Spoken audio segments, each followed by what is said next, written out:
अस्सलाम स्टूडेंट्स। आज का हमारा टॉपिक है एंडोप्लाज्मिक रेटिक्यूलम। आज मैं आपको एक और मोस्ट इम्पॉर्टेंट ऑर्गेनल जो सेल के अंदर पाया जाता है उसके बारे में बता रही हूँ। सबसे पहले हम एंडोप्लाज्मिक रेटिक्यूलम का मीनिंग देख लेते हैं कि इसका मतलब क्या है। एंडोप्लाज्मिक रेटिक्यूलम जो है, एंडो का मतलब होता है inside, endo mean inside, plasmic कहते हैं साइटोप्लाज्म को, और जो रेटिक्यूलम है इसका मतलब होता है नेटवर्क।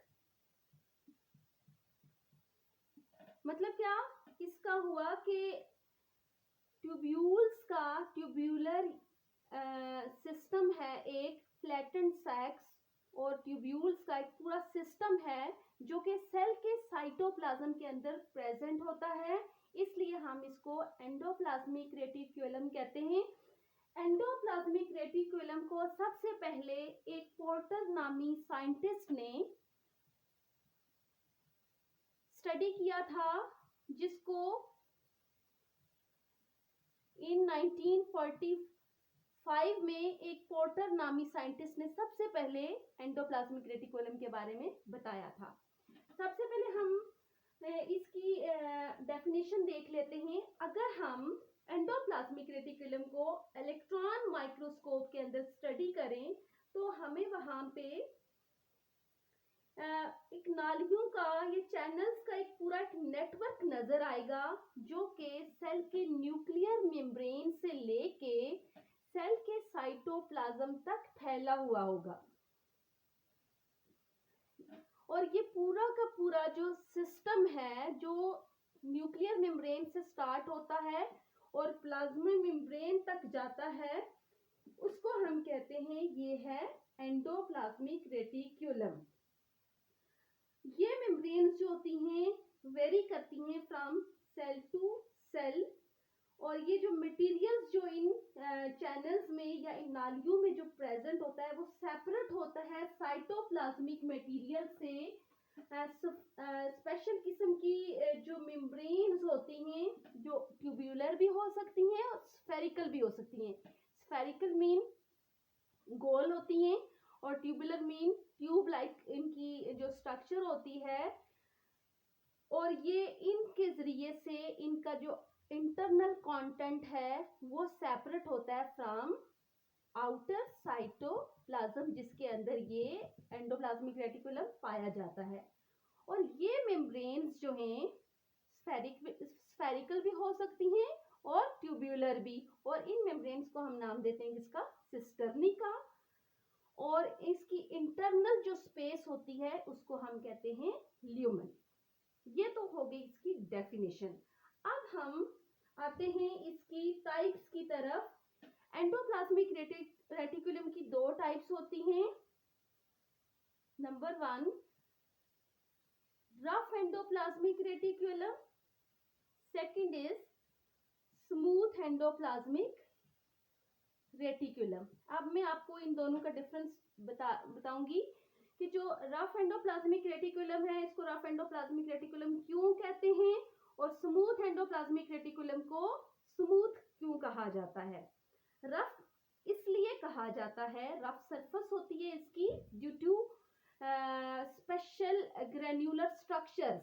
ये आपको ग्रेन्युलर स्ट्रक्चर्स या दानेदार साख्तें जो नजर आ रही हैं आपको, ये ऐसे जो दाने से आपको इसके साथ अटैच्ड हुए नजर आ रहे हैं, ये अटैच्ड होते हैं रफ एंडोप्लाज्मिक रेटिक्यूलम के साथ, जिसकी वजह से ये क्या हो जाती है, इसकी रफ अपीयरेंस होती है, जिसकी वजह से हम इसको कहते हैं ये क्या है, रफ एंडोप्लाज्मिक रेटिक्यूलम। और रफ एंडोप्लाज्मिक रेटिक्यूलम जो है अपना खास किस्म का जो रोल प्ले करते हैं क्या बनाने में, प्रोटीन बनाने में, प्रोटीन को सिंथेसाइज करते हैं, प्रोटीन सिंथेसिस में इन्वॉल्व होते हैं। वो कैसे भला, क्योंकि इसकी सरफेस के ऊपर राइबोसोम्स प्रेजेंट होते हैं। आपको पता है राइबोसोम्स ही प्रोटीन को सिंथेसाइज करते हैं। और इसके अलावा जो रफ एंडोप्लाज्मिक रेटिक्यूलम होता है ये ट्रांसपोर्ट करवाते हैं मटेरियल्स को from one part of the cell to another. और फिर ये जो प्रोटीन बनती है या तो इसको साइटोप्लाज्म के अंदर स्टोर कर लिया जाता है या फिर इसको इन नालियों के जरिए से, इन चैनल्स के जरिए से सेल से बाहर की तरफ एक्सपोर्ट करवा दिया जाता है। ये हमने डिस्कस किया पहले किसको, रफ एंडोप्लाज्मिक रेटिकुलम को। अब हम देखते हैं स्मूथ एंडोप्लाज्मिक रेटिकुलम। इसके नाम से ही जाहिर है कि ये स्मूथ सरफेस्ड होती हैं। क्यों होती हैं? क्योंकि इसके अंदर कोई किसी किस्म के राइबोसोम्स प्रेजेंट नहीं होते और ये ज्यादा ट्यूबुलर होती हैं as compare to rough endoplasmic reticulum. इसको हम यूं भी कह सकते हैं क्योंकि इसके अंदर क्या होते हैं, राइबोसोम्स जो होते हैं एब्सेंट होते हैं।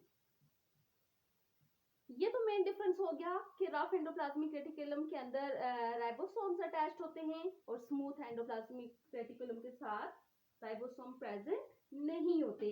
अब हम स्मूथ एंडोप्लाज्मिक रेटिकुलम के फंक्शंस को डिस्कस कर लेते हैं। Functions of smooth endoplasmic reticulum. सबसे पहले हम बात करें इसके फंक्शन की तो metabolism of different types of molecules. ये मेटाबॉलिज्म करवाते हैं, स्पेशली कौन से मॉलिक्यूल्स की मेटाबॉलिज्म करवाते हैं, लिपिड्स के मॉलिक्यूल।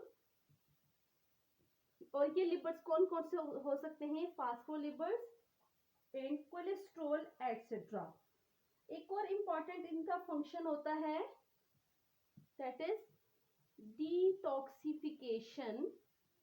डी का मतलब होता है रिमूव हो जाना, टॉक्सिफिकेशन यानी इस नाम से ही जाहिर है टॉक्सिक सब्सटेंसेस। यानी स्मूथ एंडोप्लाज्मिक रेटिकुलम अगर सेल के अंदर, बॉडी के अंदर कहीं भी टॉक्सिक मटेरियल आ जाते हैं जो कि जिनसे बॉडी को नुकसान होने का अंदेशा होता है, उन मटेरियल्स को डिटॉक्सिफाई कर देते हैं।